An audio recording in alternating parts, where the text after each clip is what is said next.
Selamat siang Mbak. Sebelumnya perkenalkan, nama saya Lulu Ilia. Saya ahli gizi yang menjaga di Poligizi ini saat ini.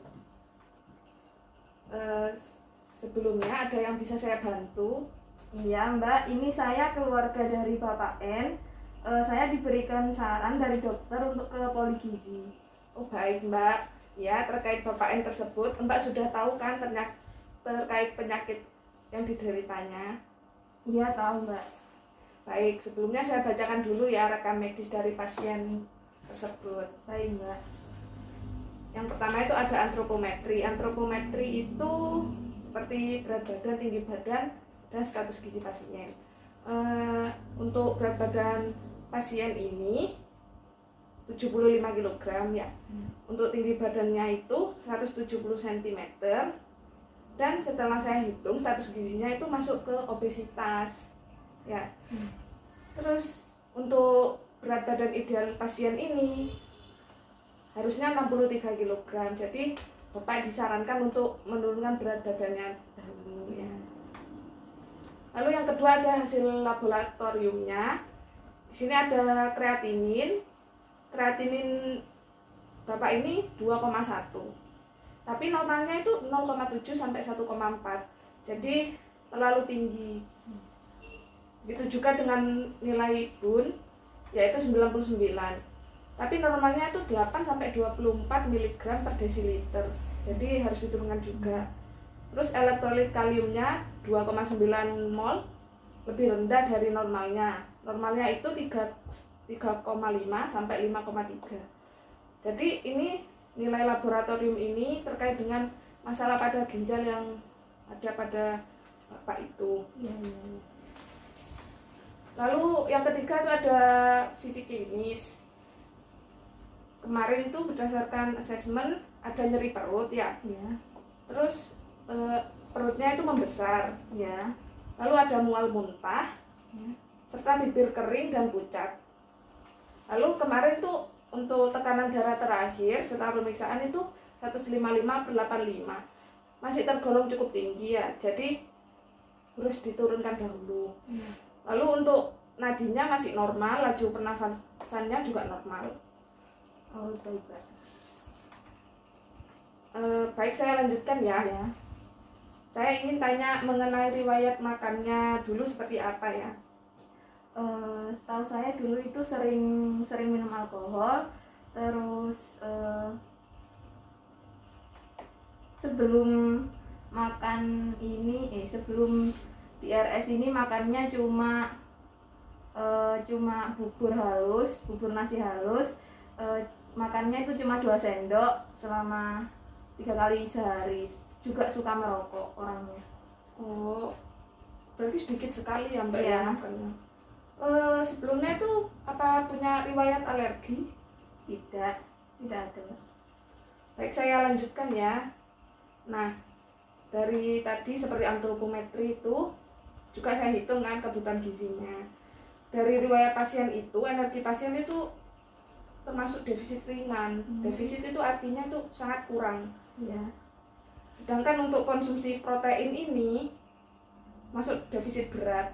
Jadi konsumsi protein dari Bapak ini kemarin tuh sangat sedikit ya, jadi masuk defisit berat. Sedangkan asupan lemaknya ini berlebih, jadi harus dikurangi, harus seimbang gitu ya. Terus untuk karbohidratnya ini masuk defisit sedang. Nah, setelah itu saya hitung kebutuhan gizinya. Untuk energinya itu 2128,39 kilokalori.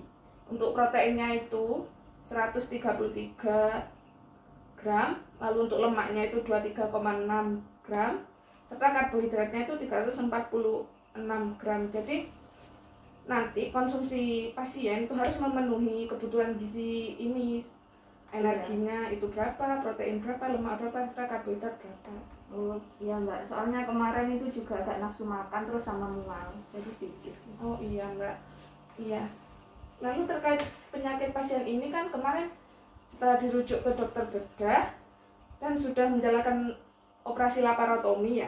Jadi saya memberikan intervensi kepada pasien guna untuk menunjang kesehatannya ke depannya agar cepat pulih. Baik Mbak. Baik, jadi saya ini sarankan untuk menjalankan diet rendah protein. Nah, saya berikan diet ini karena dari hasil laboratorium ternyata ada gangguan pada ginjalnya seperti kreatinin itu tadi yang tinggi.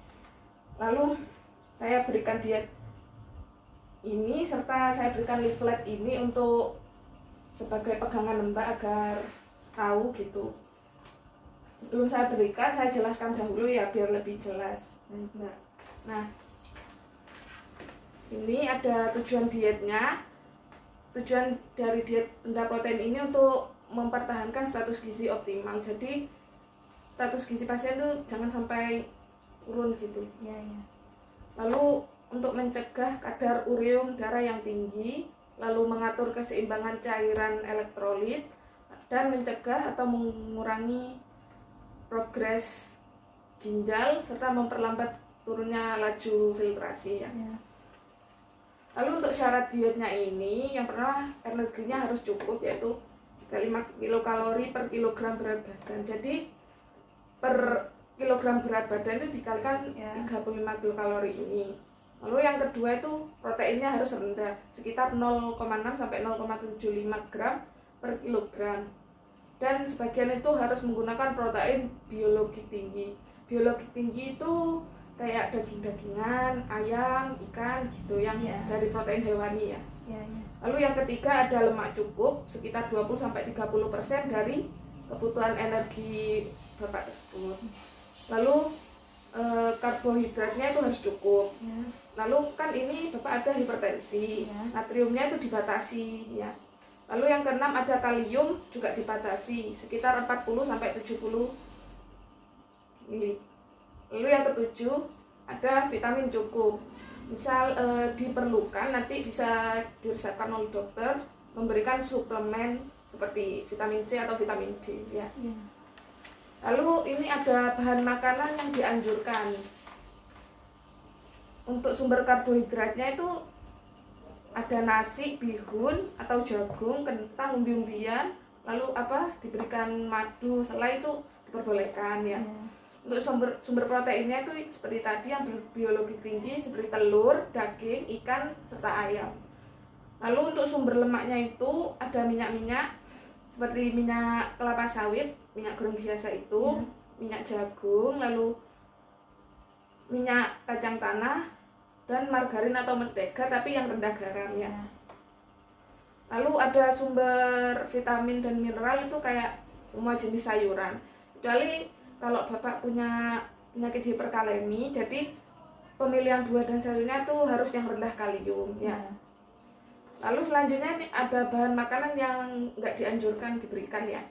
Ada sumber proteinnya itu kayak kacang-kacangan, kayak kacang kedelai gitu, kurang dianjurkan ya. Terus tempe, tahu itu sebaiknya tidak diberikan ya. Untuk sumber lemaknya seperti santan, margarin, mentega biasa itu kurang dianjurkan ya Mbak. Terus ada sumber vitamin dan mineral itu ada sayur dan buah yang tinggi kalium. Ada pasien yang punya hiperkalemi. Nah, ini saya ada contoh menu satu hari. Ini saya sesuaikan dengan Bapak yang telah menjalani operasi laparotomi. Jadi bentuk makanannya itu makanan saring. Makanan saring itu seperti makanan lumat, itu bisa di blender dahulu lalu disaring ya. Ini yang makan pagi ada bubur ayam. Jadi teksturnya itu disesuaikan ya. Lalu yang untuk selingan pagi ini camilan paginya bubur maizena. Lalu makan siangnya itu ada bubur semur daging. Lalu selingan sorenya ada bubur kolak ubi. Lalu makan malamnya itu ada bubur sup labu siam. Dan selingan malamnya itu ada bubur sumsum apel. Jadi diberikan makanan sebanyak 6 kali sehari. Karena prinsip dari makanan saring ini kan diberikan sedikit namun sering ya. Minimal itu 6 sampai 8 kali sehari. Baik, mungkin ada yang ditanyakan lagi? Sepertinya belum ada sih. Untuk minumnya apa diperhatikan juga ya Mbak? Oh iya, terkait kebutuhan cairan itu Bapak kan sudah saya hitung kemarin, kebutuhan cairannya itu sekitar 2,7 liter ya, 2,5 liter itulah ya.